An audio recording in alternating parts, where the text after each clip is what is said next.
But you chickadee-dee-dee-dee on the dreariest days, and you brighten up the gloom with your alacritous ways, and you seem to go straight into my heart, and you take my blues away. Hey.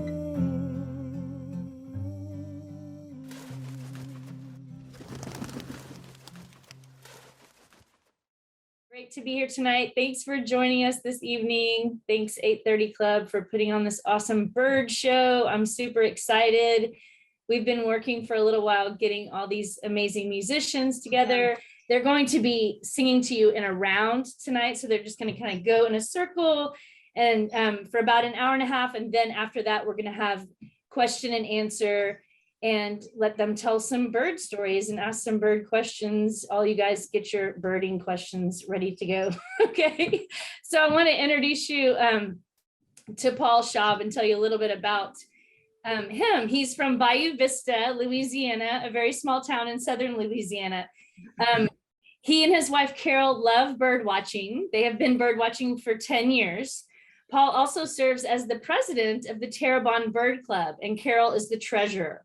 The Terrebonne Bird Club is a nonprofit organization that was established in 1955. The member base consists of individuals who share a common interest in the enjoyment, protection, and conservation of all wildlife, primarily birds. Terrebonne Parish lies primarily within the Mississippi Flyway and is a very important migratory path for many endangered species. Consequently, their parish is a permanent home to many resident birds as well as temporary migratory birds.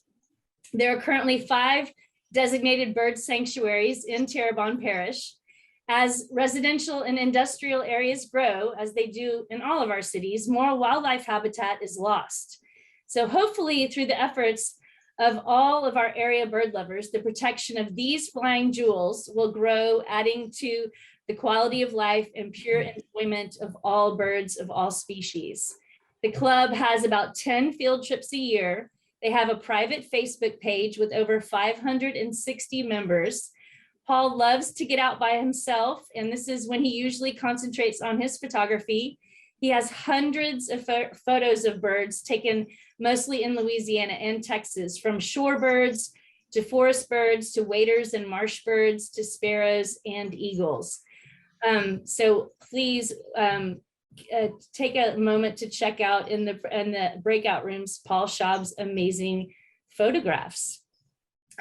First up tonight, we are going to have Kelly and Donna from They Are Still on the Hill, some of my dear friends, and I'm so excited they're here with you today. Besides being national and international touring musicians for 25 years, they are also avid birders. As a sideshow to Still on the Hill, they created an alias called Toucan Jam, which was a whirlwind show with legends about birds around the globe, using costumes and puppets and instruments from abroad.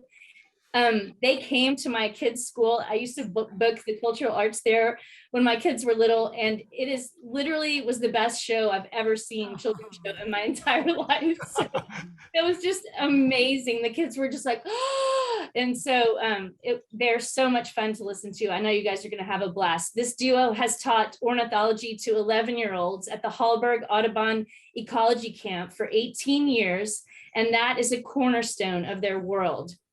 They retired Toucan Jam several years ago, but have recently created a new program called Words on Birds. Very cool. Some of those songs they will be performing for us today. Please visit Kelly and Donna's website, stillonthehill.com, to purchase all their incredible music, learn about tour dates, and other community investments like the Cane Hill Project, which speaks story-in songs about the rich history of Northwest Arkansas, and a book written by Kelly called True Faith, True Light, The Devotional Art of Ed Stilley, which documents Ed Stilley's life and work and gives us a glimpse into the singular life of austere devotion and Still on the Hill's Ozark journey about youth programming. So please give a warm welcome for Still on the Hill. Thank you very much. Thank you, Jena. Thank you, Tim. Hey, we are going to start with our chickadee song. Yeah, that's, And I have our low-tech PowerPoint. yeah. I make PowerPoints. We spare no expense for you folks. Yeah. And, you know, one reason I think we wanted to start with this song is as we all had to suffer through this pandemic, the only thing that kept me sane personally was just being able to look out my back window and see the birds and the chickadee, of course, and all the familiar, the usual suspects in the backyard. And just was somehow, and this song is very much about that, about the healing and beneficial process that we get from watching the birds. And the Carolina chickadee, which is doing its mating singing song right now, it's got a 4-note call. And so we are going to try to like simulate it on our instruments. People know this song is like a little different than y'all's black-capped chickadee, if some of you northerners. And so we use that little motif like kind of as a cornerstone for the song called Chickadee. All right? Yeah. Ready?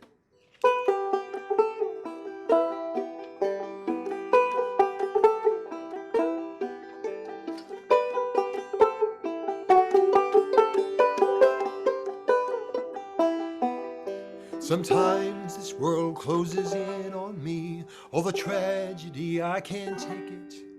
At times like that, I just slip out back and I watch the birds just like magic. Sing chickadee so innocently, for the bells of war are still ringing. Let your song comfort me, chickadee.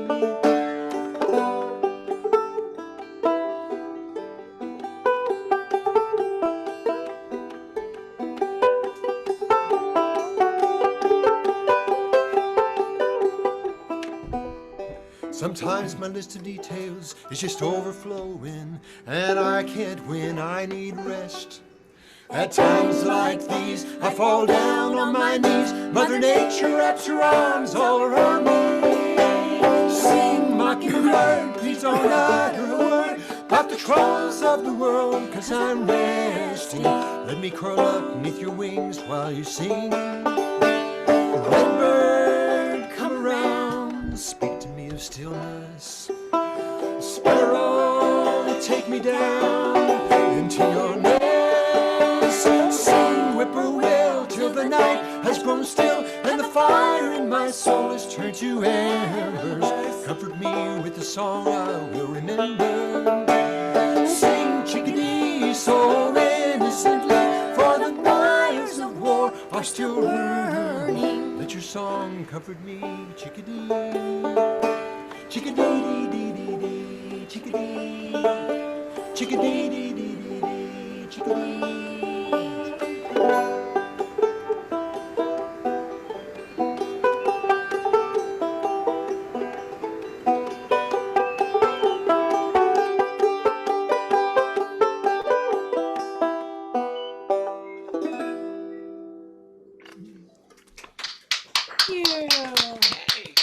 Thank you very much. I heard chickadee in the back. That was awesome.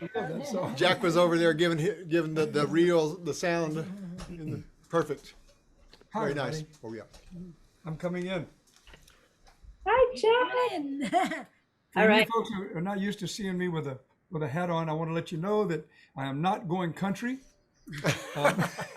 I found this hat and I wore it, and I found out surprisingly a few weeks ago that it works as a great monitor for my voice and my guitar. So don't worry, I'm not getting weird on you. You can get weird on us. It's okay.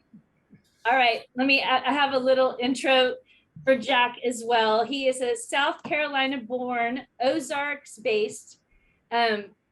His music was influenced by early careers in jazz, classical, folk, rock and roll, and blues and R&B. Touring continually for 63 years, he has been a singer-songwriter, virtuoso guitarist, and engaging storyteller who happily chose and enjoys the road life, playing at folk festivals, coffee houses, music halls, and house concerts in 48 states and 8 countries. His original music is rich with a clear sense of place, grounded in Southern roots. Tom Jones, David Clayton Thomas, Chuck Pyle, Ronnie Cox, Mickey Newberry, Lowen and Navarro, and others have recorded his songs.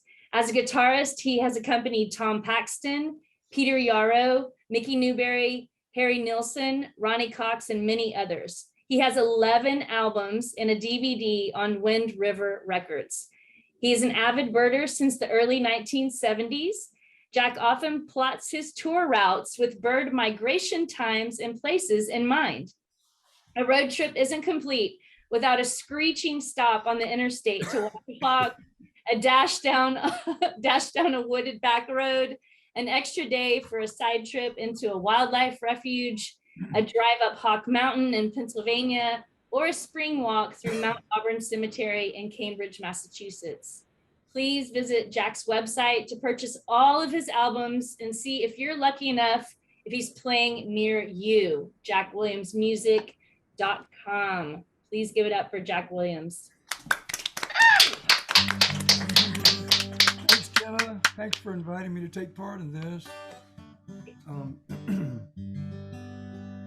Donna and Kelly and Owen, as I understand, write songs about birds. I write songs that include birds, not so much about the bird itself, but as Jena just read, a sense of place can very easily be established by the presence of a particular bird. And so I'm going to play you a very southern song here. This one is loaded with memories of my own childhood, and a few birds make an appearance here and there. And Don and Kelly are going to help me out with it.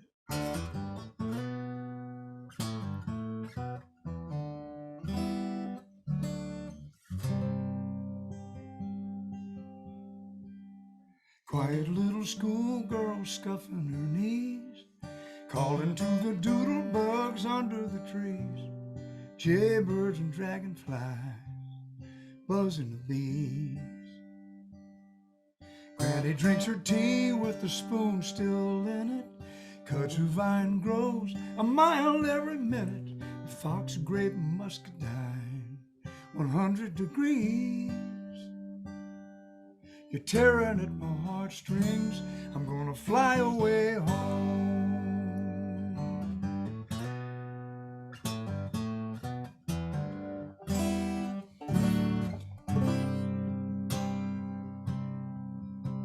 Mama's in the garden, the ghost right beside her, going eye to eye with a black widow spider. Mama's up in heaven now, I wish I could fly. Washing my soul in an old water basin, mosquitoes on my nose, a screen needs replacing. Daddy says he's coming home by and by. You're tearing at my heartstrings, I'm gonna fly away home. Fly, fly away home. Fly.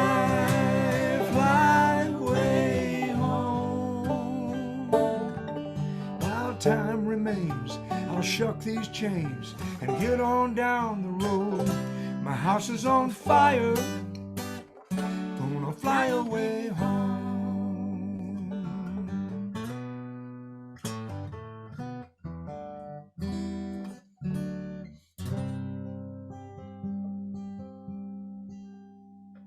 Black water runs below the cemetery, swampy things there are old, dark and scary. A little puff of cloud where the moon used to be. A Chuck Will's widow calling every night, phasing like a dragon, got a song like a light, a nail through the heart of a Chinaberry tree. You're tearing at my heartstrings, gonna fly away home.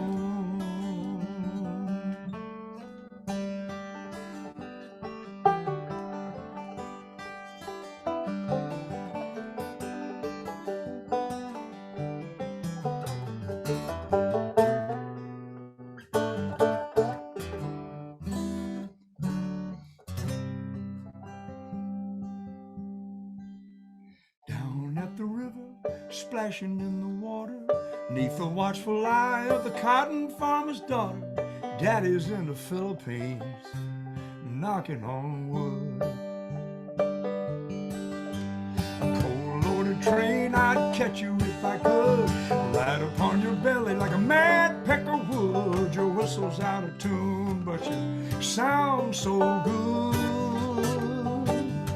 Yeah, you're tearing at my heartstrings, gonna fly away home.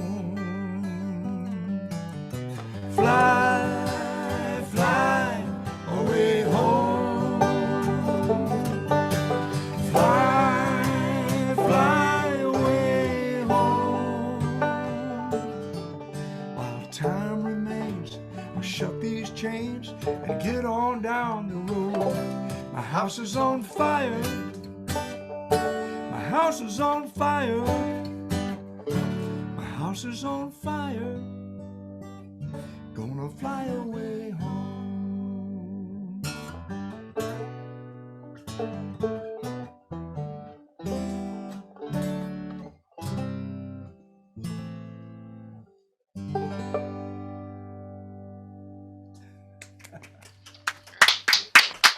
Beautiful. Thank you. Lovely. Woo! Beautiful, beautiful. Thank you, Jack. You're welcome. All right, friends. Next up, we have Oen Kennedy. And my dog running in here. Oen Kennedy is a lifelong birdophile and thought he actually was a bird since 1963 when he tried to fly at age 1.5 in Conakry, Guinea. He always loved every bird, but became a full-fledged amateur ornithologist in 1988 after seeing a black and white warbler drinking from a pond in Belmont, Massachusetts. Over the years, he's led many bird walks and nature walks with nonprofit nature organizations. He started writing songs when he was a child and has written around 250 songs, at least a third of which are about birds or reference birds. It is his mission to inspire his fellow humans about wild things and wild places. Oen wants to show people how to live in harmony with each other and with this beautiful, multifarious living planet. He has 8 CDs of his songs out there on which he plays guitar, piano, bass, drums, and sings. He is also a certified music therapist who has worked with hundreds of kids over the years. He especially serves kids with Asperger's syndrome and autism. Please give a warm welcome for Oen Kennedy. Hey, Owen. Hey, Owen. hey, what's up? Now, let's get the volume levels right here. How's this sound? That sound all right? And the voice, is that okay too? So, you know, I like Jack was saying, a lot of my songs reference birds, you know, but aren't necessarily about birds. This song here that I'm going to start with tonight is a bit unusual. It's called Red-tailed Hawk, but it's about an interaction, which you'll be discovering very soon. So this is it. Sorry, I'm just remembering the scene from years ago that I actually witnessed this, what this song came out of.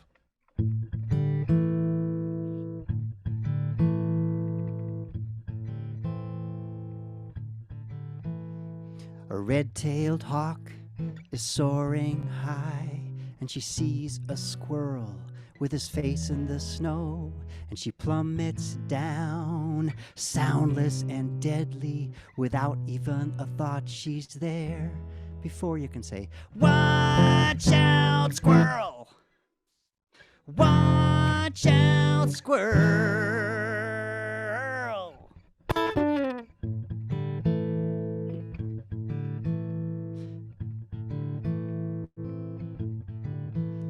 Her talons grab and squeeze and clutch and pierce and destroy what was a squirrel and now is a squirrel-shaped bag bag of bones and fur and feet and transformation. Watch out, squirrel! Watch out, squirrel!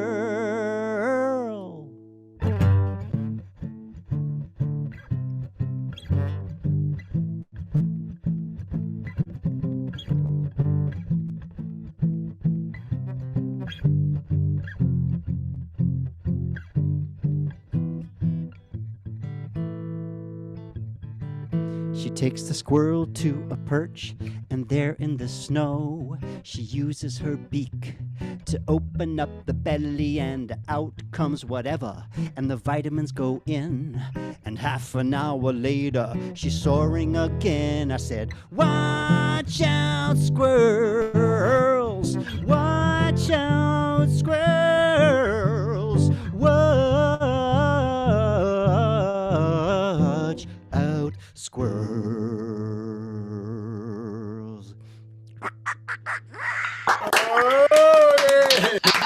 All right, Owen. Scary. Yeah, I'm a scary guy. That was fun.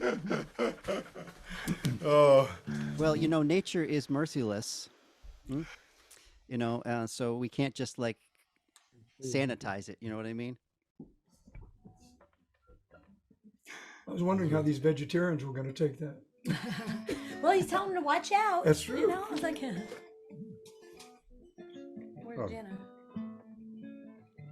I'm here. I know we're gonna do the round now too. Would you guys, I know it's National Poetry Month. Would you guys mind if I read a poem really quickly, just a short one? please do. Please do. Yeah. My poem, but it is a really great poem that makes you think. It's by Virginia Hamilton Adair. She was 80 years old when she published her first book of poetry. And this is one of her poems, and it just happens to have birds in it. It's called Now You Need Me. When the rains come, you remember our old closeness. Humping along in the wet, you grope in the dark where I hang morosely by my crooked neck. You pull off my cover, shake me till my ribs jiggle, and a moth flies out. Your hand reaches under my black skirt and up one leg, thin as a cane, until I open wide with a rusty squawk, hovering above you like a dark and loving raven, said the old umbrella, her night full of holes. Wow. Nice. Yay, Jena. Oh, Jena, that was nice. Thank you. Virginia Hamilton Adair. And that, Wow. That's awesome. I love that you're reading poems because it is National Poetry Month, and that's important. So, well, all right, still on the hill. I'm gonna do a love song because when I met Kelly 25 years ago, I didn't know much about birds, but he can do a owl calls really well, and he took me out into the woods and called in the owl. Barred out. Barred owl, and it flew in and landed on a branch right above our heads, and it was so amazing. And this picture is kind of creepy. Women used to wear birds on their hats, and this is a real owl. But Nice. this is a song called "Call to the Owls." All right, here we go.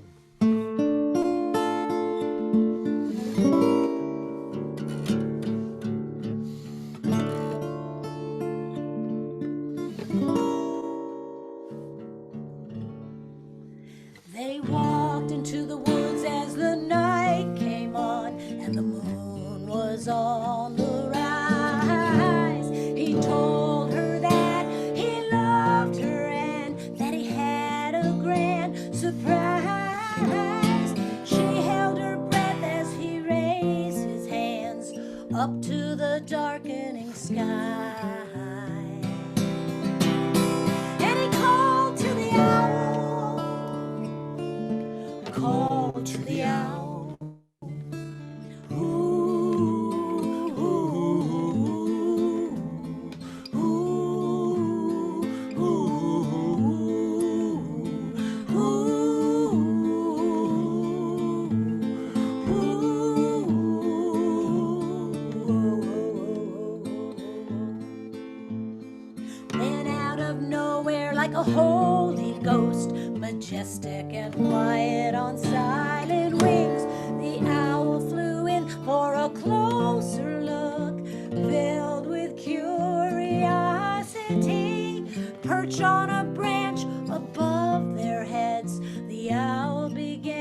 to sing.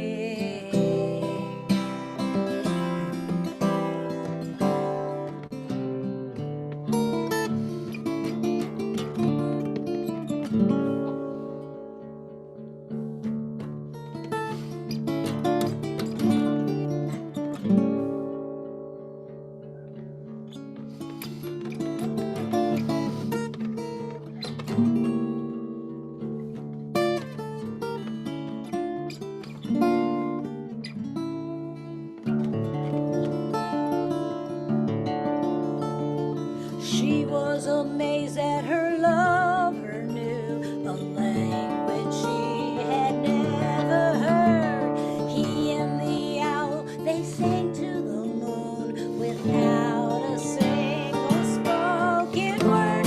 For a split second she swore she saw her lover change into a bird. When he sang with the owl,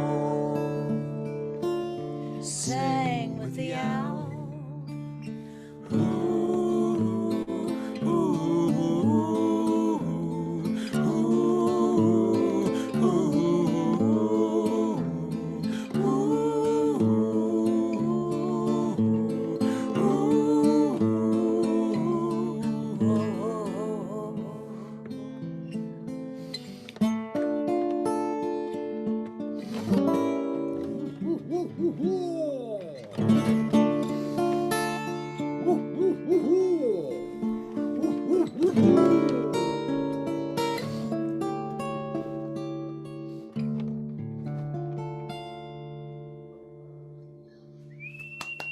Beautiful. Sorry. I love that Well, he song. didn't really change into an owl. Nice Bart Owl call. Oh man, burst my bubble. But for a split second, Well, Jenna, I read a poem, and I'm going to sing a song that I wrote about a poet. And because there are a couple of birds in it that will identify at least its habitat. James Dickey is a man who wrote the novel Deliverance, as so many of us know, and another rather horrific novel.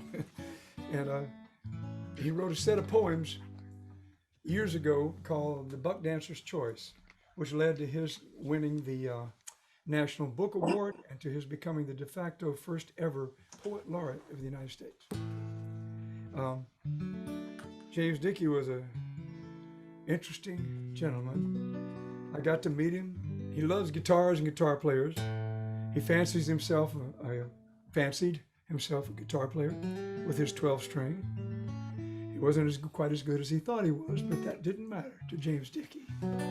And so the day I heard he passed away, I wrote this song. And I've always loved his poetry, and I wasn't trying to imitate his poetry. This is my own poetry, my own reflection on him and his life. For you folks who are not familiar with the geography of South Carolina, the chorus has an expression, Joe Cassie. That is not anyone named Joe Cassie. That's a lake in the northwestern corner of the state. And so just didn't want you to hit a rock there and wonder who in the world I'm singing. This is in memory of Big James Dickey.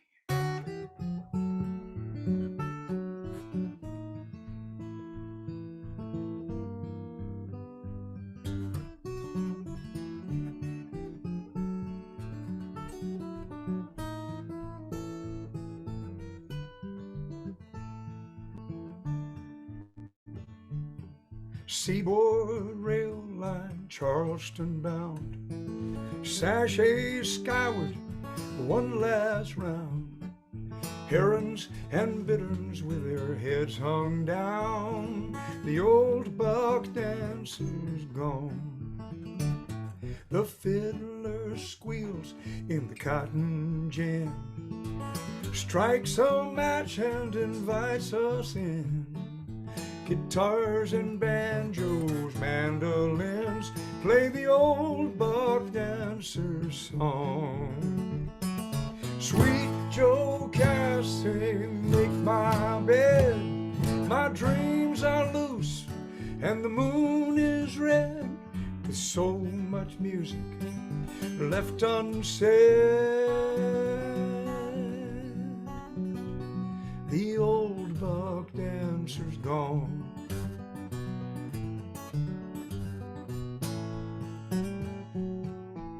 There is no star for me to climb, to scan the sky for just one last rhyme.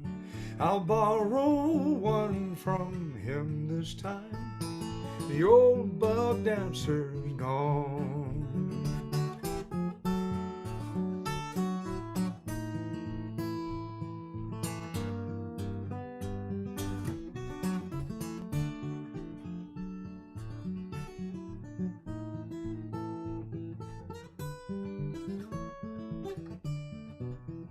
Now the Santee's burning at the source.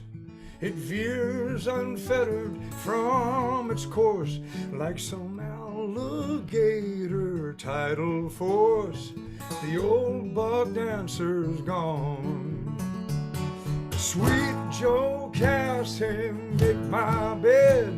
My dreams are loose and the moon is red with whirls of music left unsaid. The old buck dancer's gone.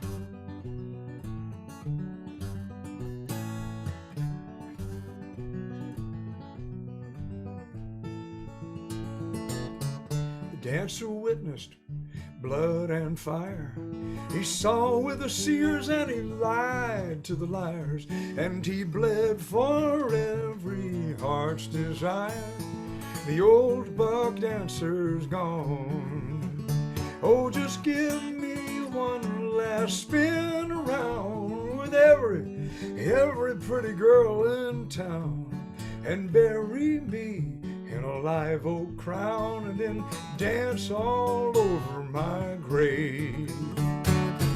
Sweet Joe Cassie, make my bed. My dreams are loose and the moon is red with so much music left unsaid. The old buck dancer's gone. The old buck dancer's gone.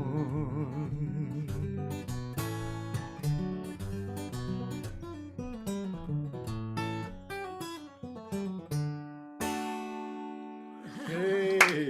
Oh, that was great. Great, Jack. Wow. Wow. Very nice. Great backstory too. That was fantastic. All right, Owen, you ready? Yes, I am. All right, Oen Kennedy. I just thought that since that song was in D, I'll do one in D too. Just kind of be in the pocket with you.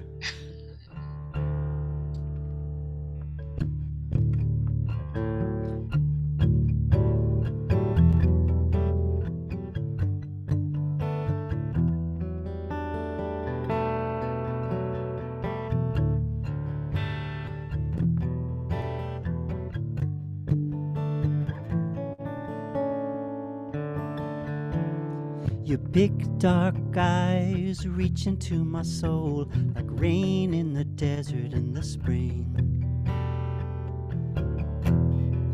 Everywhere flowers, a million different colors coming up through my skin. Every tiny flower offering a fragrance tantalizing to the honeybees. Barreline hummingbirds breezing through the meadows, growing inside of me. Your big dark eyes, your oceanic deep dark eyes.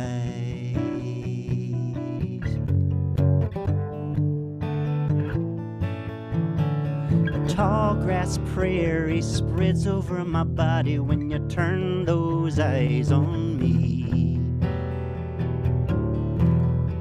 Cascading buffalo, rain, wind, and fire, cycling in ecstasy. A tiny little bird weaving a nest in the shape of a galaxy. Grasses in a circle, infinity spirals of dizzying energy. Your big dark eyes, your oceanic deep dark eyes.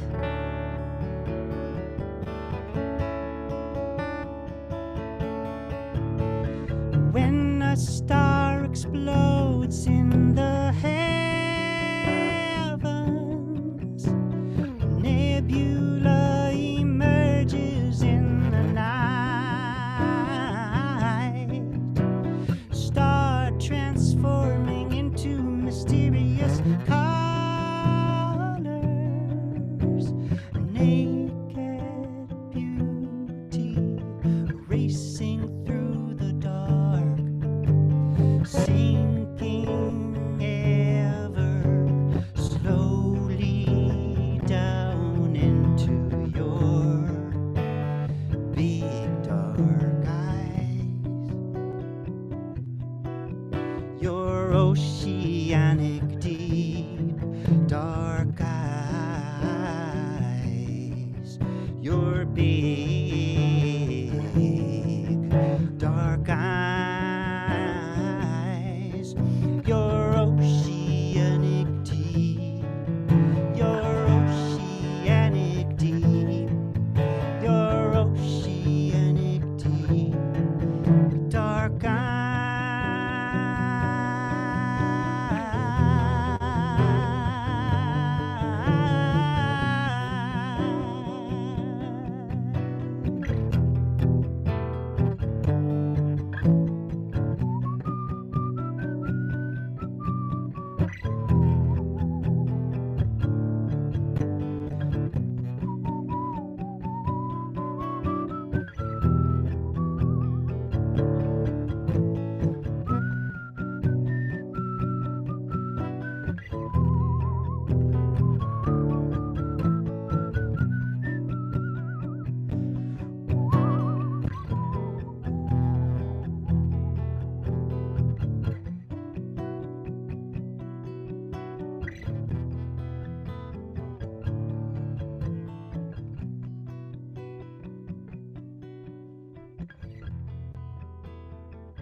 Oh, beautiful. Wonderful, Owen.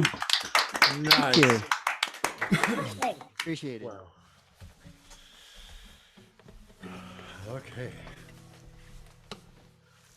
Are we Am up? I supposed to keep talking? You can keep talking. Sure. I just like every time I'm done with a song, I see I'm still here and I'm just sitting here and I could say something, but Yeah. one of these things one of the types of birds that I associate with grassland is a type of bird called a Smith's longspur.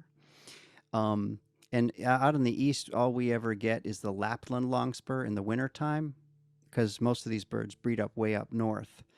But I'm hoping this coming year maybe to get out to Arkansas, Oklahoma area and catch up with one of these other kinds of longspurs, like the chestnut collared, or the Smith's longspur, because they're extremely beautiful birds.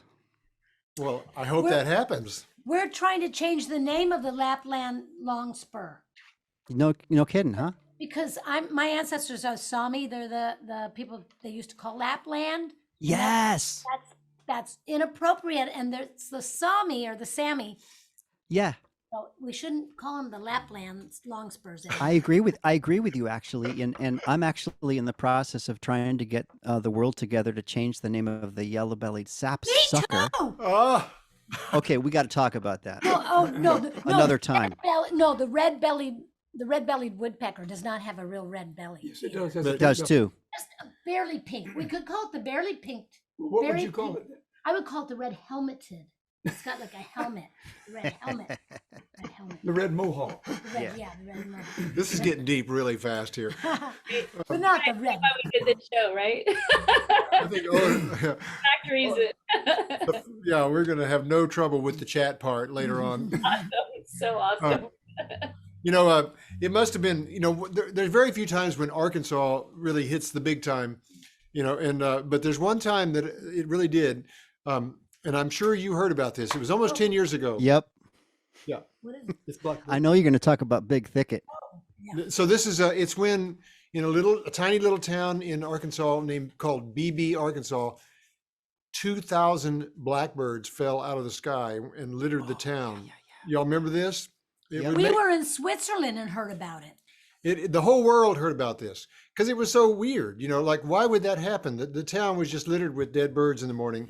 And at first they were, the explanations seemed ridiculous. They were talking about fireworks, and it just didn't sound right. And then, so of course people started asserting all kinds of crazy ideas of why they, whether it was alien forces or Wi-Fi signals, and, the culprit was yet to be known. And so about 3 weeks go by and Donna writes this song, just kind of an overview of the whole thing.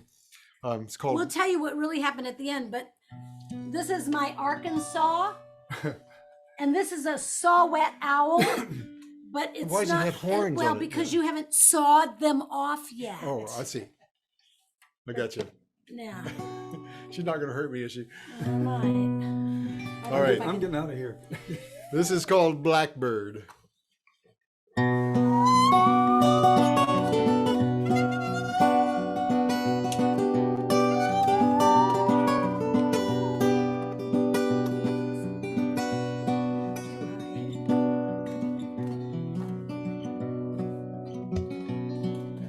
New Year's Eve 2011, 2,000 blackbirds went to heaven. All those birds fell from the sky. Nobody seems to know the reason why. Some say fireworks scared them all. Some say lightning caused their fall. Some say it might have been Farmer Brown. Didn't like blackbirds hanging around.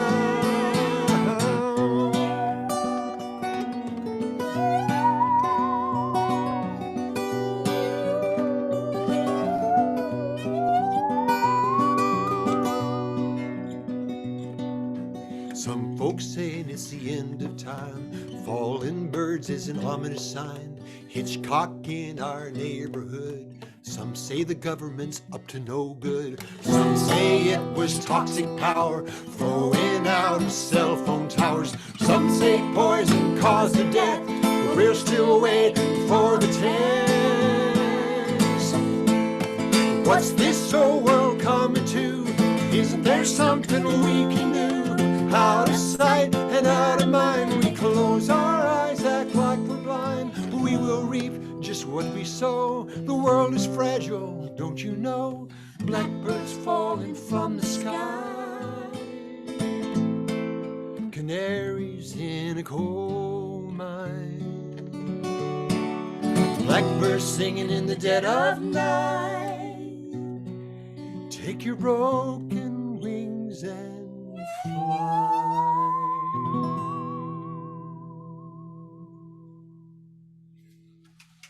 Wow, that's powerful. That song was awesome. It really was. Oh my God, I love that. Thank you. I'm going to tell you the most unsurprising thing is the actual culprit. The real reason they all died. Not many people knows this because it took almost 3 months to find out what happened. Finally, somebody bothered to look at satellite radar digital imagery of the area and found out that teenage boys had shot off bottle rockets for 4 hours into a roost of 1 million red-winged blackbirds. And the poor birds were panic-stricken, and they tried to hover or murmurate right above the tree line, and they can do that for a while, but 4 hours, they became exhausted and just started falling out of the sky and colliding with each other. And very sad, but that's what it was, fireworks. Wow. Well, I hate fireworks personally, you know, Who would have guessed? you know? personally. I don't know any dogs that like them either. Yeah. People with PTSD. All right, Jack. Oh, it's me. It's me. Is it me? It's you. Somewhere back in the early 2000s, I took a little trip to go watch some birds. I drove from South Carolina to eastern Alaska, and I took 6 weeks to go and drove 12,000 miles. Just a little jaunt. And when I was there, a song idea came to me because of the very fact that I'd seen some things there that I knew about. You know these things intellectually, but to see them in real life really changes the way your whole perspective. The fact that these birds can be born above the Arctic Circle or close to it, and some of them are precocial birds, and they're up feeding themselves and taking care, and their parents take off, go south, and here's this bird with no GPS, no map, no nothing. And how in the world does that bird know where to go or when to go? And the idea is that that bird will end up negotiating the entire North American continent, come all the way down and go off to the Gulf of Mexico, maybe sit there on the branch of a tree overlooking the Gulf, 500 miles of water out in front of it. And would you leave that tree and having never been there and go out over water which you had no idea where it ended? I was just taken by this whole idea that had never really occurred to me deeply. And I ended up writing the song that I think Jena and Shannon particularly like this one. And I call it If Night Be Kind.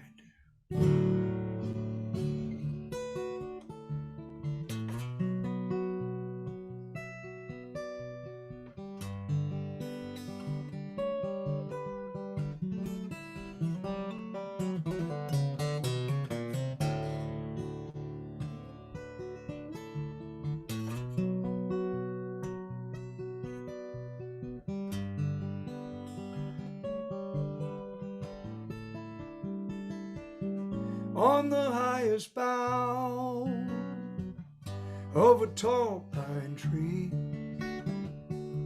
a restless bird looks away to sea. 500 miles over wave and breeze. If night be kind to these wings of mine, God, if you please. I've never flown this far before, through sky unknown to some distant shore, to see what fate might have in store. If I be strong on wing and song, I'll fear no more. If faith be strong and wind be fair and moon does shine and night be kind, I'll meet you there.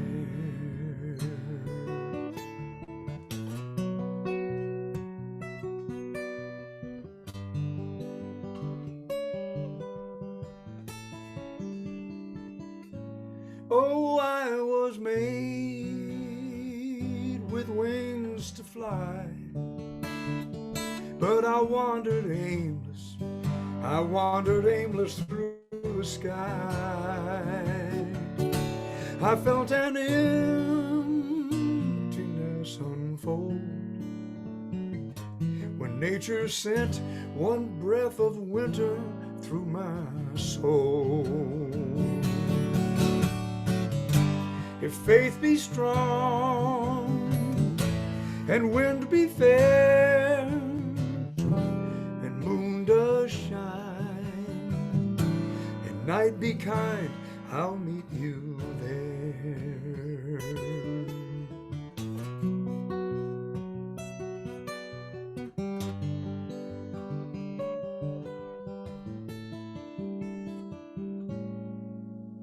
The hardest thing that bird can see is letting go of that old pine tree, and fear of falling like a stone. And I'd be kind, he will find his way back home. If faith be strong and wind be fair, moon does shine, and night be kind, I'll meet you there.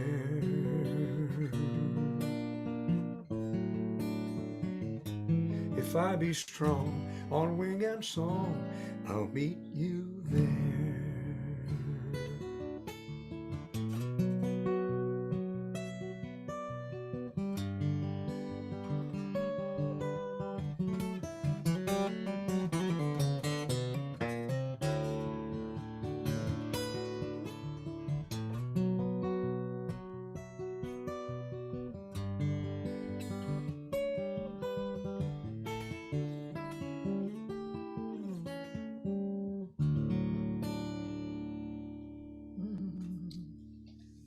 Thank you.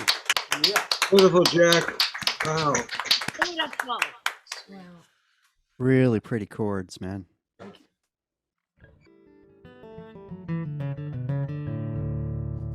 All right. So a place I've spent a little bit of time in my life is Madeira Canyon in southeast Arizona, and there's just a lot of beauty there. You know, it's an arid landscape with mountain springs, bringing water to a little stream coming down through the thousands of feet with changing botanic levels. And I've had some experiences there. And this song was inspired by a couple of those experiences in that canyon. And also, I wrote another song today related to this one, and I'm thinking I wrote 2 songs today, and I'm planning to do them, but I don't know how many rounds we're doing. So We're gonna right go, now, yeah, just around like 8:30-ish. But there's we want to hear your new songs. okay. Yeah. So this song is called Canyon, and I would like to send out a thank you to my friend John Gilbert for helping me get this song recorded in a really beautiful way. He's the producer of my 8th CD, and he's in this audience tonight. So I'm just saying a hello to him and a thank you. And here we go.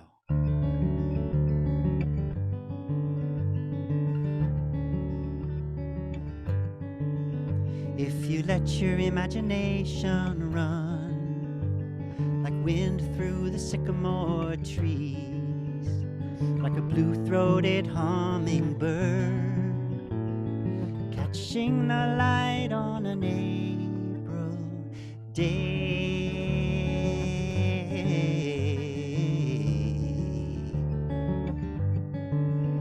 you may find your heart is opening like the brightest Ocotillo bloom, like sunlight touched your soul, like snow on a mountain melting slow.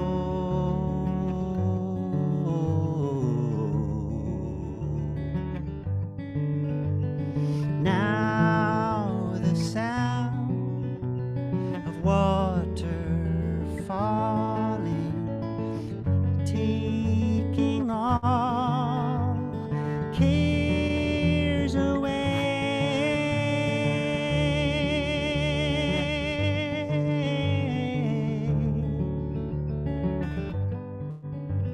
An oak tree stands over the stream, blossoming in early spring, drinking with roots so deep, sending out fragrant waves.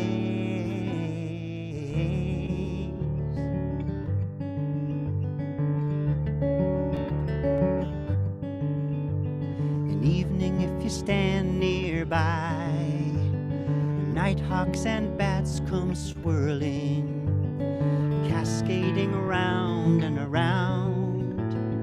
Blossoms and wings are dancing. Now the sound of water falling, singing all cares away.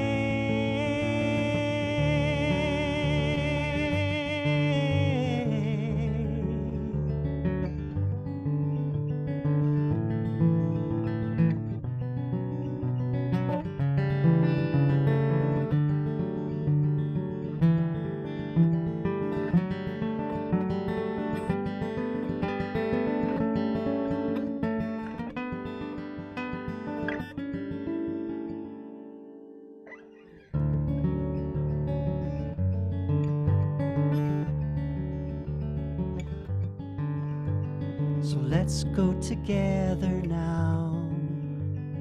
Take my hand and we'll walk down to where water is tumbling, giving voices to storms.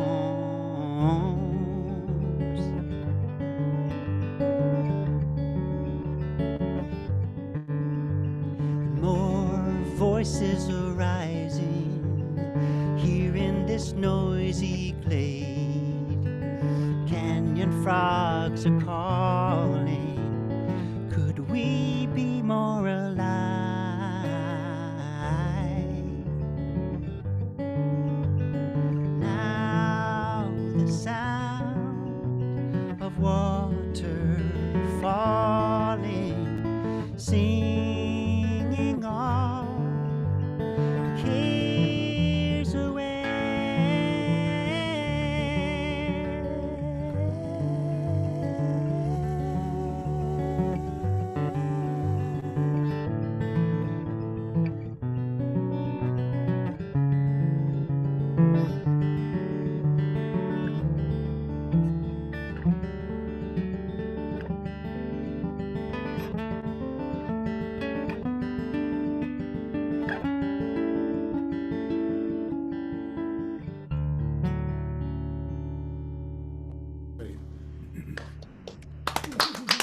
Beautiful, Owen. Thank you. Yeah. Very nice. Yeah, the canyon frogs down in Lower Madeira Canyon, there's a place where the water runs into this pool down there. And you know, the continuous moisture keeps the area around it kind of mossy and grotto-ish and beautiful. And in April when I was there, the canyon frogs just started cranking. And I can't quite, imitate their song properly, but it's kind of like a and there's like a bunch of them just doing it at the same time, and it's really beautiful and inspiring. So if any of you have never been to Madeira Canyon, I would visit there in April before it gets too hot, and enjoy the nighthawks. Yeah, that sounds good. Nice. Very, very sweet. Well, Don and I, a lot of what we do with birding is educational for young people, and we love to emphasize that everybody can learn bird calls. Certainly, the bird calls from our local, the usual suspects in our yard, and so we could put together a song that kind of features some of the bird calls. And my apologies in advance to the birds.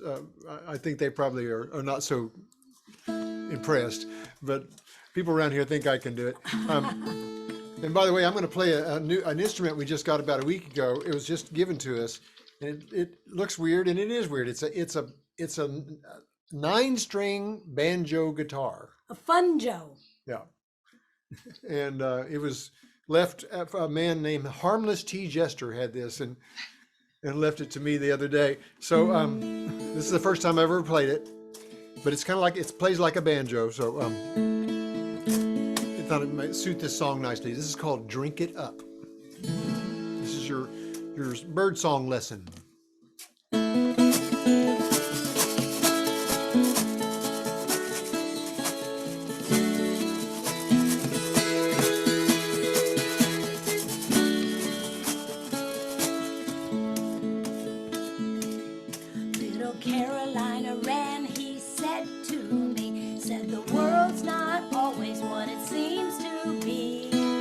slow down and put the kettle on, and I'll sing you a song. The wren says, tea kettle, tea kettle, tea kettle.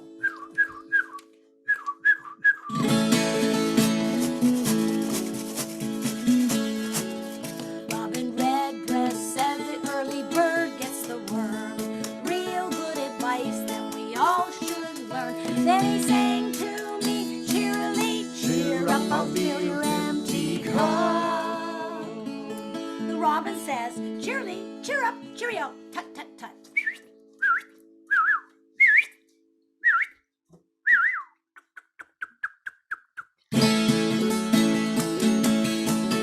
Then I took a walk through the neighborhood and listened to the redbird sing so sweet. He'll be the first to greet the dawn. Pretty bird is his song. The cardinal says, pretty bird, pretty bird, pretty bird. Wit, wit, wit.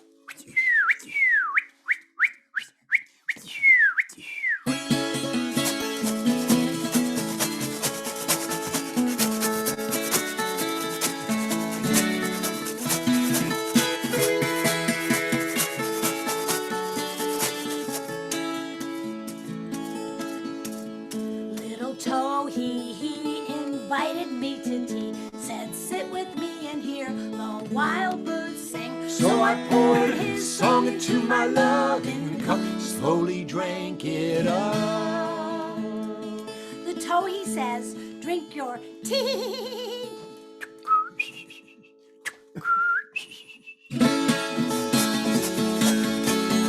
Then I went for a walk in the wildwood and listened to the red-eyed vireo. He can play hide and seek all day long. See me, here I am, is his song. The red-eyed vireo says, see me? Here I am. See me? Here I am.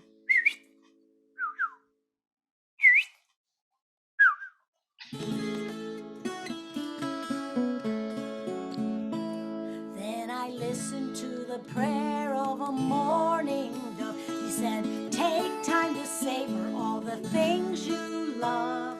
There's nothing more precious on this good green earth than a singing bird.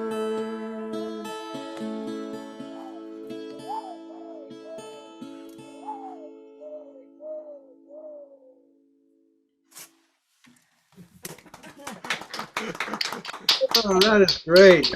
Thank you very much. You know, in South Carolina, the cardinal, you know, they got different dialects in different parts of the country. And in South Carolina, the cardinal says, beer, beer, beer, right here, Yeah. Well, at a much higher pitch. Don Simon said that the red-eyed vireo says, Quick, it's give me the a beer, quick. It's the elevator bird. Oh. Going up, going down, All going right, up, going down. that's a good So teaching you way. can make up your own words. I mean, anybody can make up whatever they think Of course. it should be. You know, as far as the Carolina Wren is concerned, it says they say tea kettle, tea kettle, tea kettle, tea. Sometimes. Yeah. But I definitely hear tree poetry, poetry, poetry. Ah, I like that. Nice. Tree Just poetry. saying. All right, now that makes sense. Yeah. Yeah. Carolina, One thing, Kind of like. that's nice. You know, everybody should know, for one thing that's quite important, is that all those birds have many songs, and we're oversimplifying it. Exactly. Good Yeah, point. but yeah, in fact, one of my favorite things in the world is learning all the crazy variations that the local birds sing, you know, because there's kind of a seasonal movement to it. Yes. Good point. Cool. All right, Jack. Okay. I feel like in my songs, I'm going to try to take us different parts of the country. I get to, for better or worse, I get to go down to Florida pretty frequently. Judy's family lives down there, and she and I both lived down there for some time. And boy, you can't be a birder in the United States without having experienced Florida. And so I've got a song that I wrote. It's actually about the glades.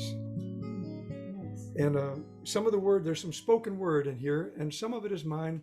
Some of it I stole outright from the grand old lady of the Everglades, the woman who fought all her life to save the Glades to age 104. Her name was Marjorie Stoneman Douglas. So some of her words are in here. And this is just a fanciful song of love for the Glades and the wildlife in Florida.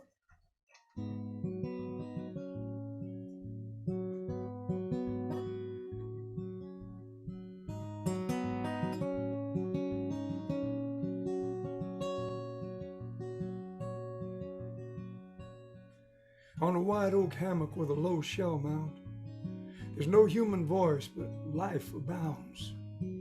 God's little boy rests on the ground, sleeping. Over the glades, a thunderstorm starts a fire, and the birds all swarm. The boy awakens, but he fears no harm. He's been dreaming.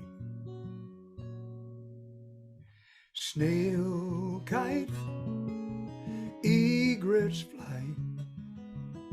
The alligator rests on the old shell mound. Cypress knees a warm chuckalusky breeze. The clouds above the glades don't make a sound. Pink sky, spoonbills fly. The water catches fire through the red mangrove. Full moon in the eyes of a big raccoon. The old cat moves through a twilight no man knows.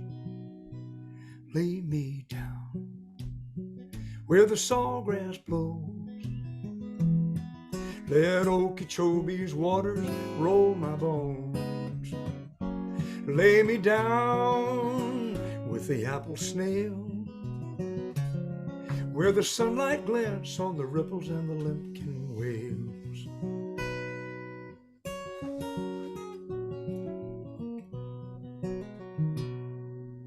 Cattails, clapper rails, flamingos flock 1,000 miles long.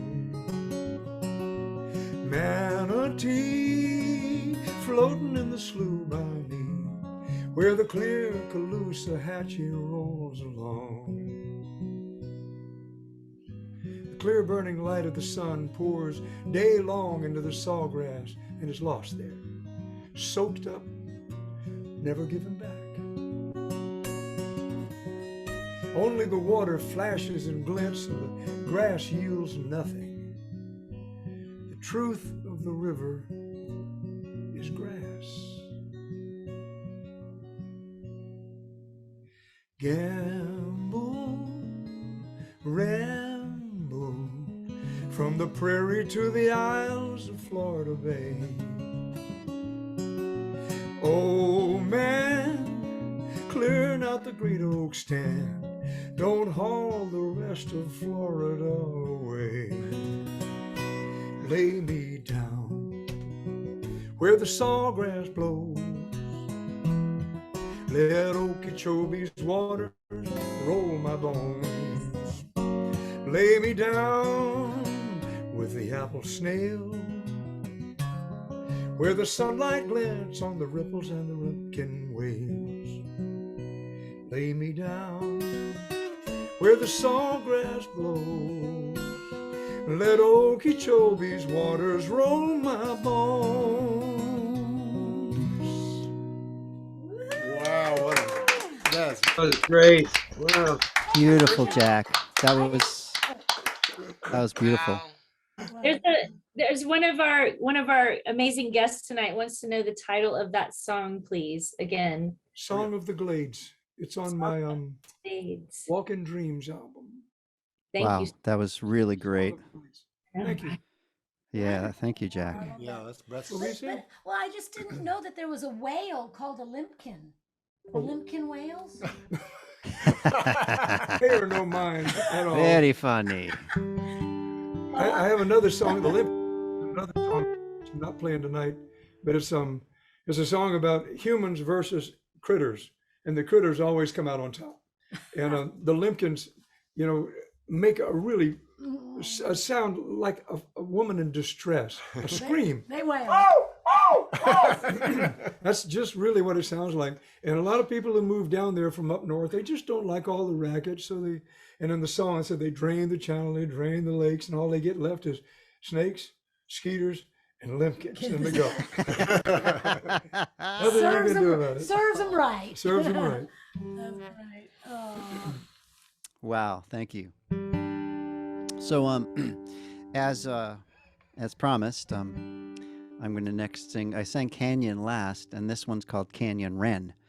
It's the song that I wrote today, and you know, I'm pretty scared because am I going to be able to do it and remember it and all that? But I'm going to give it a try.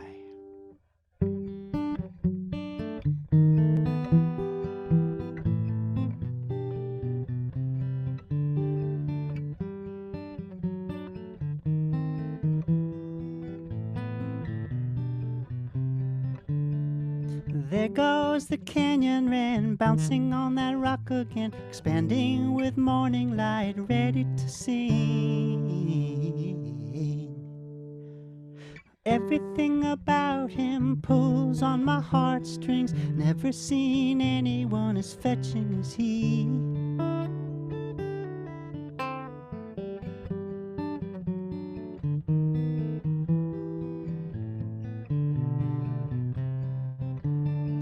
Lovely color shadings, bedappled and bespeckled. Golden light deepens his bedazzling tail. I could wait forever just to catch a glimpse of him. Let go of all my words to hear him sing. Echoing through the world, crystalline and sweet, adding magic shimmer to the sycamore trees, cascading perfection, tickling my ears, liquid spirit awakening my soul.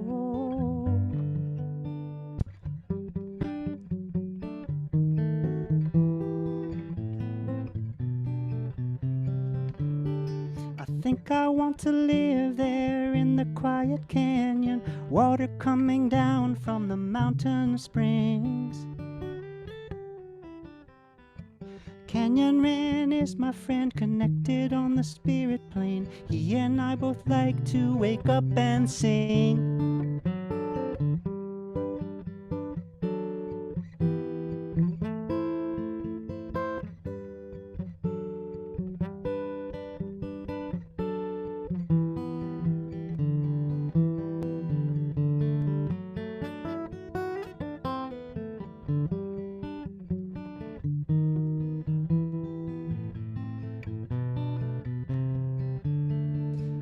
I'm croaking and I'm creaking, less and less with speaking, as my voice gets lower and grungier and thin. His will always sound sweet, stronger than a mighty man, speaking to open hearts everywhere.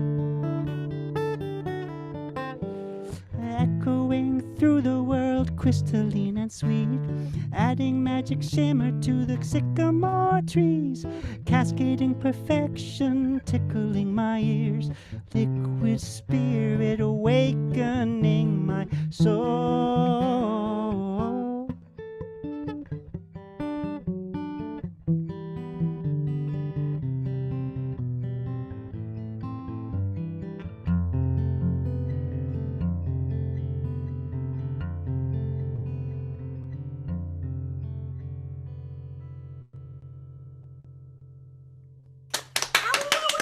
Beautiful, Owen. Thank you. Wow.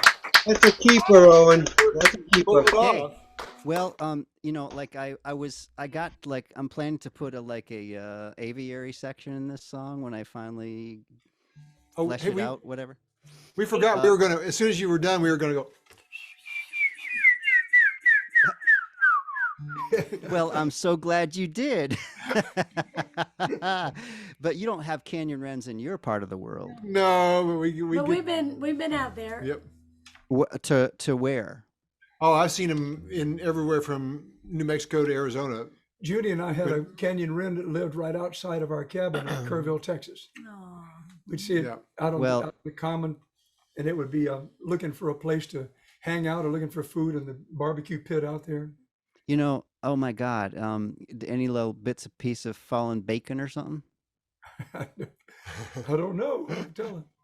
Well, you know, I have the Sibley guide to birds, you know, Yeah. and I was looking at the illustration this morning to try and get a sense for what the color is of that bird. Right. And I went on Google and Googled colors, and I came up with like 1,000 colors, and none of them were the right color.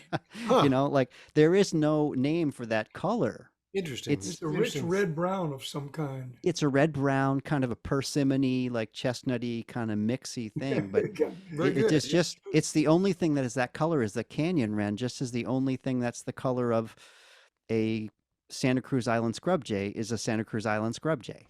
Yeah. Cool. When you're right trying to spot a canyon wren up on the wall across from where we lived in Kerrville, there's about a 40-foot limestone wall. The best way to spot it is the white, that burst of white that's on it. You can see that, and if you can Before find that, anybody you can else find the rest of the bird. Yeah, it's actually a gorgeous, gorgeous is. bird, man. I'm so in love with it. Anyway, That's good. That's good. Yeah, I haven't heard it in a while. So we're going to get really wacky on you. Don and I have a wacky side, if you haven't already noticed that.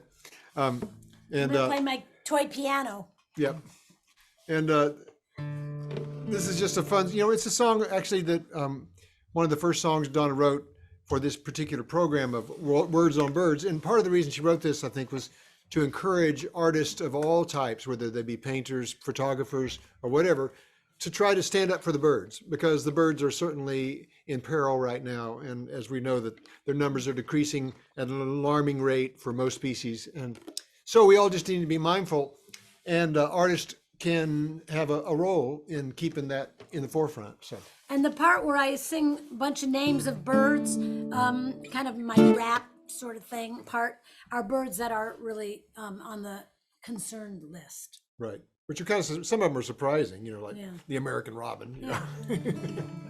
Who would know? No, I think I'm okay. All right, I think we'll try. all right, here we go. It's called "Speak for the Birds." 2, 3.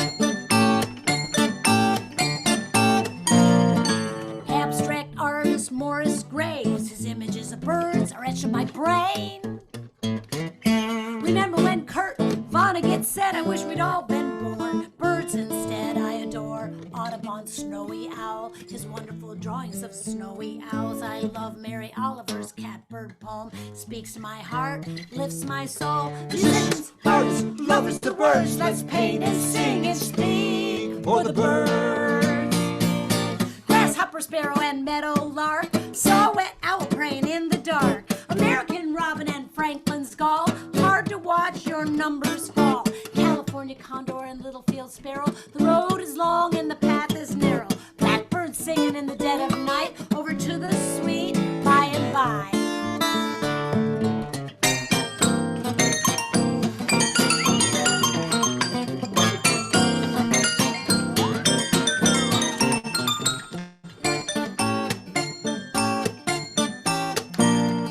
Dr. Seuss was a hero to me when he made the Lorax speak for the trees. Birds need advocates of their own, a painted prayer, song or a poem. Maya Angelou sprouted wings when she talked about how a cage bird sings from the everything great big things. I need your drawings of the things. Remember Prince when he was alive, sang about how it sounds when the doves cry. Chuck Will's widow silently mourning, bow-tailed grackle cries out a warning, says his cousin the bobolink is Florida scrub jay, loggerhead shrike are fading away. Yellow-billed cuckoo foretells of rain, bob white quail's forgotten his name, old ivory bill's no longer heard, little house wren ain't said a word.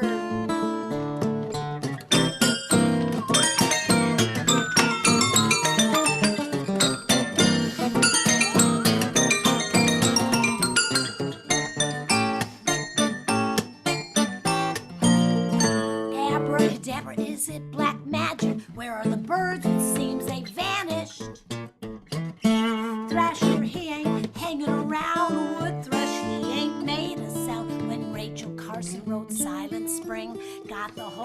trembling. So many birds down in their luck.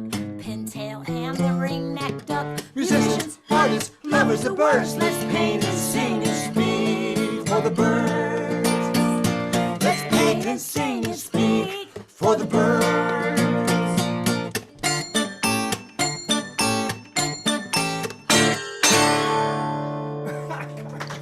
Whoa!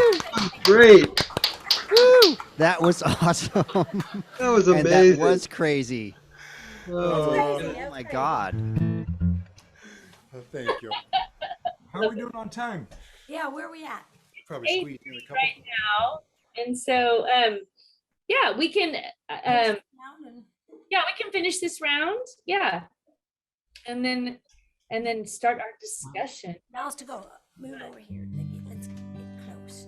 Let's get close. Let's get close.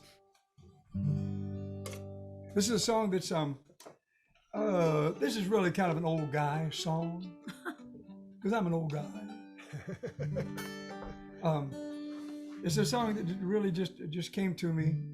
Actually, it was born in a creativity workshop that Kelly, Donna, and Judy and I host twice a year, and it was born out of one of Donna's many wonderful exercises that managed us to get our juices flowing and our creative senses up. And this one was I just finished recording this. This song gave me the title from my new CD, brand new CD, which Kelly is co-producing, and both of them are playing on it. And it's got one little spot in there where you get a hint of where I am from or been, and it's indicated by a particular bird. But the song is called Miles to Go. So those of us who are, of course, we're all headed towards some sort of destiny, and some of us more quickly than others.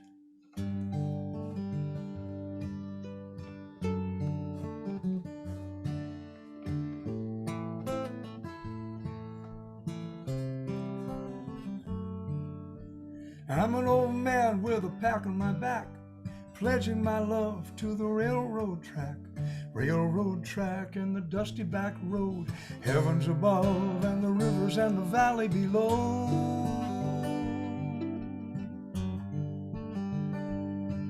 Got a nickel in my jeans and a tickle in my soul. I won't bother thinking, so I'll never grow old, and I won't give a damn if you take my nickel and you never know who I am.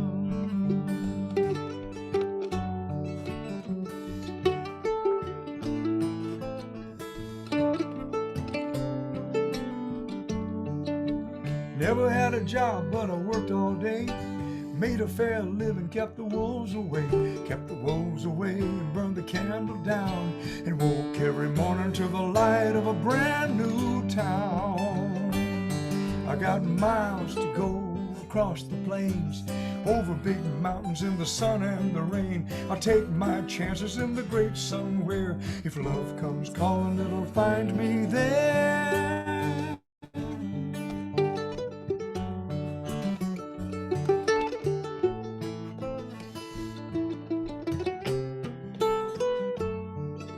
Swallowtail lands in a nest by the bay, near tall buildings where the marsh once lay. The marsh once lay and the moorhen cried, and fiddlers scurried at the rush of the rising tide.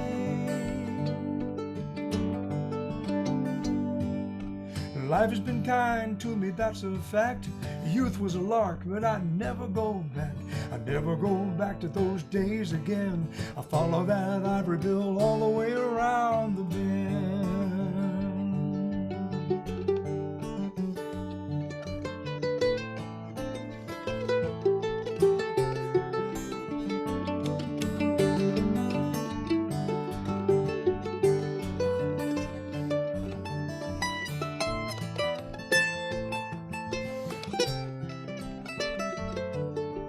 Blessed be the child that sleeps on the ground, walks through the forest and knows every sound and speaks to the sky, holds every critter in the light of her sunlit eye.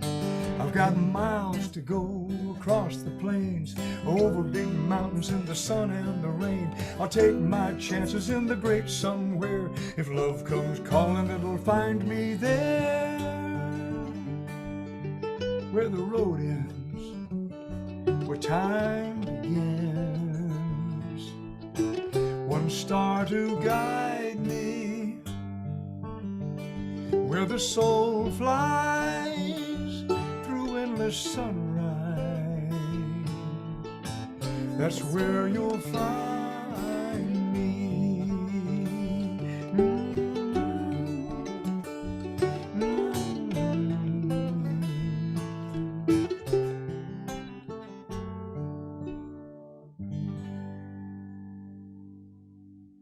I love that song. Wow, beautiful, Jack. Beautiful. Thank you, Jack. Very Wow, nice. that was really great. Wow. Well, There's that space where we don't know what to say. I must say, I'm so happy to have made the acquaintance of such enthusiastic bird people that I feel the never same met way. before. Yeah, we've got to hang out. It's got to happen, man. I don't Yep. know when, but well, let's talk about that. Yeah. So, I was out walking this morning. I had just done some watering in the greenhouse here in Eastport. On my way back, I saw a crow, and I saw the crow and I thought of Tim Mason and of this whole thing because crow. This is something to do with crows here, isn't it? Crow what? Crow something. Crow Collaborative. Crow Collab- Collaborative. Thank you, Shannon. And then he was joined by some other crows, and it kind of just like spiraled in my brain. And so this song, I just finished a couple hours ago, I guess, and it's pretty basic, but I've had so many experiences with crows in my life. I just think they're really cool.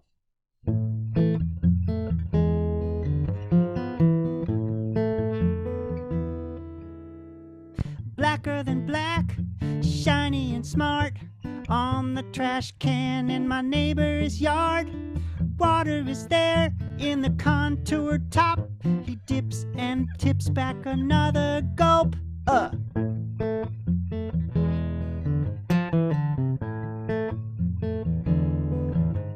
He's been watching me walk, decides it's time to open his wings for a flap and glide onto the grass, a safer distance away. Trust but verify is what they say. We think we know what's going on in the animal brain.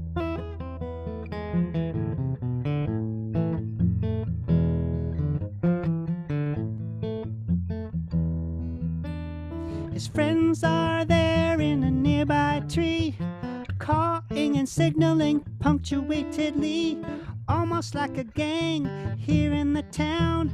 Teenage crows with the feathers still brown.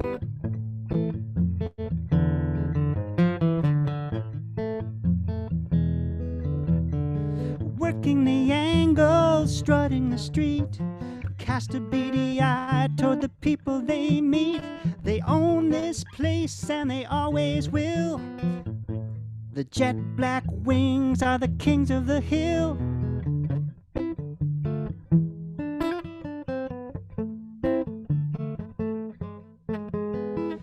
We think we know what's going on in the animal brain.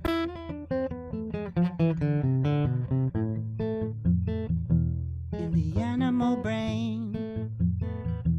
In the avian brain. In the avian brain.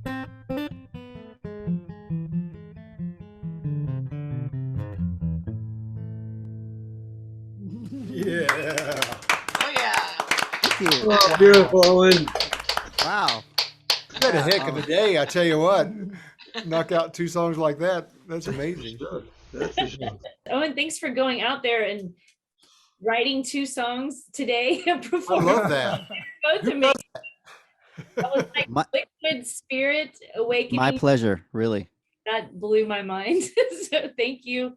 Thank Me you, Owen. too. Thank you, Jack, for your beautiful, beautiful songs. The song that Yes, thank you, every Jack. time I hear it makes me cry. And Kelly and Donna, just love you guys so much. Thanks for being here still on the hill. Yeah, you guys rock, man.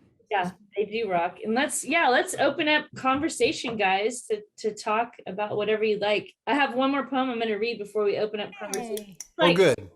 Good. Carlos Williams. It's called The Maneuver. I saw 2 starlings coming toward the wires, but at the last, just before alighting, they turned in the air together and landed backwards.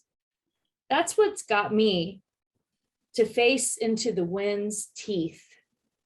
The Mm. wind's Wow, Yeah. that's beautiful. I love Yeah, it. what a great poet that All right, is. Jena. William That's Carlos wonderful. Williams. All right, so let's talk birds. Jack, could you talk a little bit about Hawk Mountain? I remember the first time I realized you and Judy were bird people is when you talked about going there to watch the migration come in every year. Could you Oh would you yeah, mind? I've been there quite a few times. It's easily accessible off of I-80. I think that goes through there, right north of the town of Hamburg. You just drive off the road and you just go up, up and up. And it's a wonderful place. It's a wonderful hike. And you can hike quite a ways out on the North Lookout. And you get to watch as the birds come along the Kittatinny Ridge, which they follow as their path south or north. I guess south is mostly what we're interested in. But you sit there, and one helpful thing for people like me when I was just learning was they have a ranger or 2 or 3 as spotters, and they sit out there for hours, and they'll say, "Here comes," and over there, and they have names for all of the lumps of the mountains, hills, and the Yeah. down below, Hmm. and they would say, Yeah. "Over number 3 is that looks like an immature sharp-shinned hawk, female or something." And I'm thinking, how in the world the bird's a mile away? How can they? It looks like a mosquito to me. But it was educational because you didn't have to wait till the next week to see this bird, and then another month to see this bird. You saw Yeah. them all in one day. Jack, if Hundreds of them. may I just piggyback off this Hawk Mountain situation Please. for a sec? So there's a guy I heard a book. I had this book called "Living on the Wind" by Scott Wiedensaul, and a friend of mine sent me a link to an interview he did on Fresh Air recently, and I listened to it, and he actually grew up near Hawk Mountain, and it was his experiences as a child on Hawk Mountain that got him to become like a world-class serious ornithologist. And I can um, see that. and the thing that he said that I found, I mean, there's so many striking facts about bird migration, of course, but the thing that he said, which struck me the most deeply, was that he went birding in the tidal flats around the delta of the Yellow Sea in China, and it's the most important stopover point for migratory sandpiper type birds, and there's millions of them come through, and there's one particular sandpiper called a spoon-billed sandpiper that has gotten more and more rare. There are very few of them left in the world. And as time has progressed, people have been building out into this vast tidal flat by creating more land, and they've taken over 60% of this giant tidal flat already. But and this is the part that is really extraordinary. The Chinese government last year, I think, put a moratorium on any further development around the Yellow Sea Delta tidal area for the benefit of the spoon-billed sandpiper, which is apparently beloved in that part of the world. So, there were the ornithologists who have been, tuned into that part of the world for decades and were watching the demise of these birds and the development of the land around it, are now having this deep feeling of welcome celebration that, a behemoth such as the Chinese government actually cares about a spoon-billed sandpiper enough to halt by law all further development in that area. So Wow. it's just such a heart, lifting type of thing to hear. And he was really happy. And the other ornithologist from Europe that he was with that have studied the spoonbill sandpiper are just overjoyed because it's actually a meaningful conservation move on the part of a giant autocratic government, and it's Yeah. their kind of like autocracy that enables them to say, that's it. It's just so weird. It's like cognitive dissonance all out the window. But anyway, I want to piggyback on that. I want to right piggyback on, sister. on that. Go on, Yeah. sister. Kelly and I last year and a half or so got to visit the International Crane Foundation in Baraboo, Wisconsin, and it's absolutely amazing. They, for a million years, have been working with crane. There's 15 crane species, and they've been working with cranes all over the whole globe to help preserve them and stuff. And I was really taken with that, and so I did a project where I needle felted all 15 crane species, and I would send it out to a friend, and they could keep it a month, and they'd send it to a friend, and they could keep it a month, and all 15 cranes are going exponentially out into the world. And the only thing that they had to do was visit the website of the International Crane Foundation and send me a photo of where they're coming from. Well, then I found out that the Crane Foundation they protect waterways, they protect flyways, they do things for and they help people like in Africa or in China where the cranes live. They teach them skills and different things that they can do instead of raising cattle. So I found out that women in Mongolia, there's the white-naped crane in Mongolia, and it's very endangered because they've been grazing cattle instead in these wetlands. And the women are needle felting cranes to save their. Yeah, what are the chances? Hey, Yeah. So I've got some photos of the women awesome. needle felted cranes. Yeah. Sadly, all 13 out of 15 of these cranes are endangered, in the world. Yeah. And of course our whooping crane being right at the top of that list. But I got to brag just a little bit. 2 weeks ago, and this ties in a little bit to what you were just talking about. That is the importance of these stopovers, these wetland stopovers that are just really important for refueling stations for long distance migration. And there's the most important one in this region is in south central Kansas. It's called Cheyenne Bottoms. Yep. And when I was a child, it's kind of like going to the Everglades. It's just crazy, the number of birds that are there and at the right time. But it almost disappeared because of agricultural overuse of the water table. And luckily, people came together and redid it. They created a reservoir that is like a holding tank for all these. It's basically, the whole thing is kind of a man-made thing. It's a bunch of dirt ponds, basically, muddy ponds with levees between them. But anyway, the birds historically it's been there for thousands of years, but it's been modified a great deal.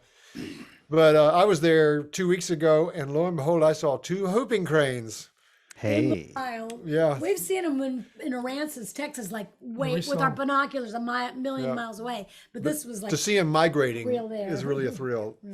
There they were. Does anybody have any questions for these amazing bird Music or birds, huh? people? When I asked you this question already and you didn't know the answer, what is the plural of titmouse? Oh, we leave it said to Dawn. titmice, titmice. Titmice is okay. Titmouses is okay. Both are okay. Just like pileated and pileated are okay. Okay. Well, Don, that sounds like a pretty Don? definitive answer from Jack there, doesn't it?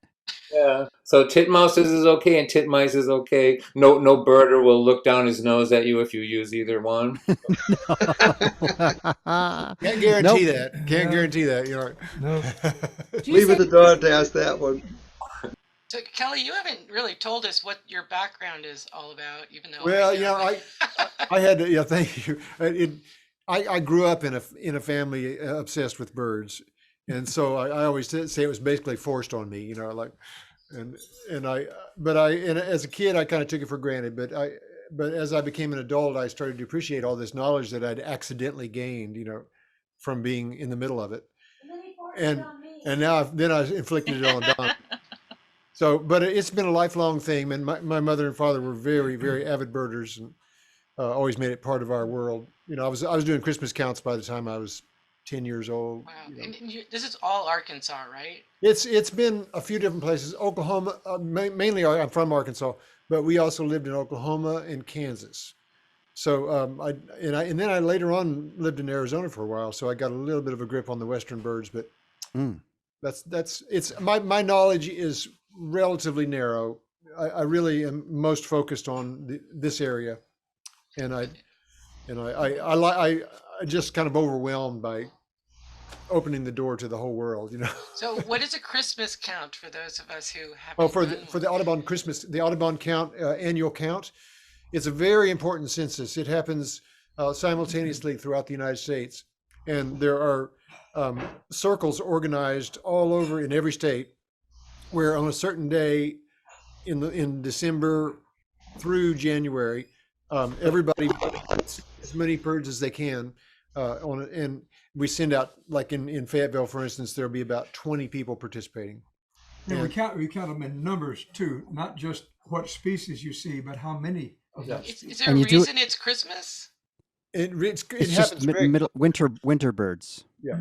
If you want to take part in it sometime for the fun of it, Google Audubon Christmas Bird Count, CBC, and there you can find in that website a map that you can expand it out and you can find the closest bird count to you. And a lot, And you do it for 24 hours.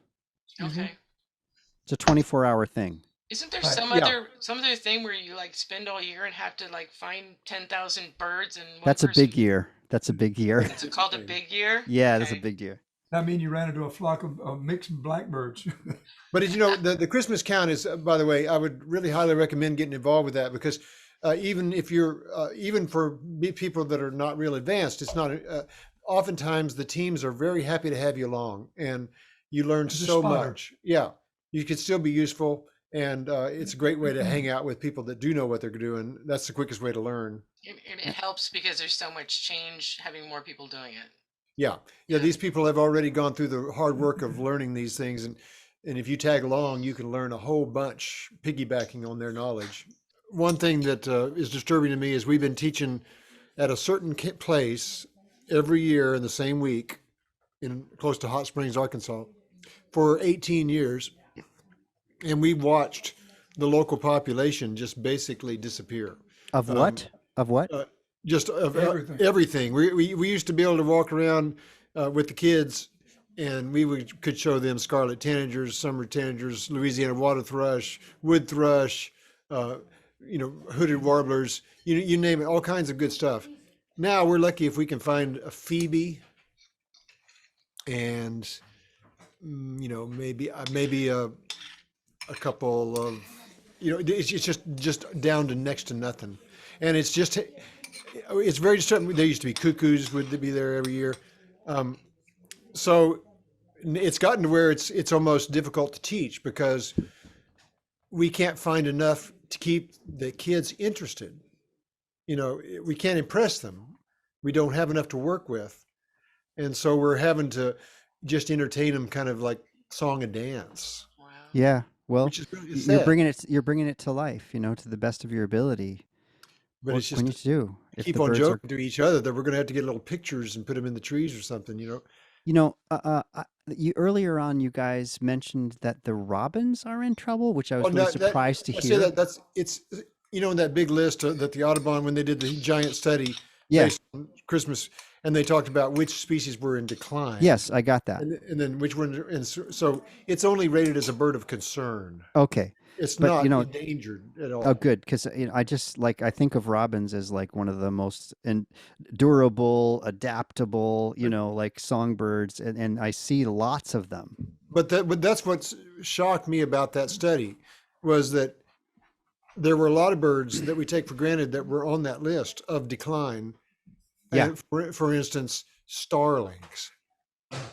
That's or even the blackbird family. The grackles. Well, starlings are not native to the United States. No, it's true, but it's just shocking that bird could ever be in decline. True. And the winners. I didn't go through. I don't know all of the details, but some of the winners were the vultures. Our two vultures. Yep. And then waterfowl. Yep.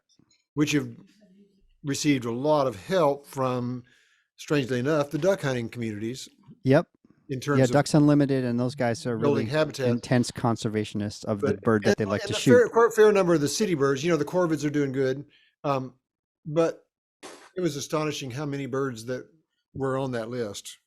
I was in Washington D.C. in '68, and we were hanging out at the reflection pool of the Washington Monument, and we were diving for coins.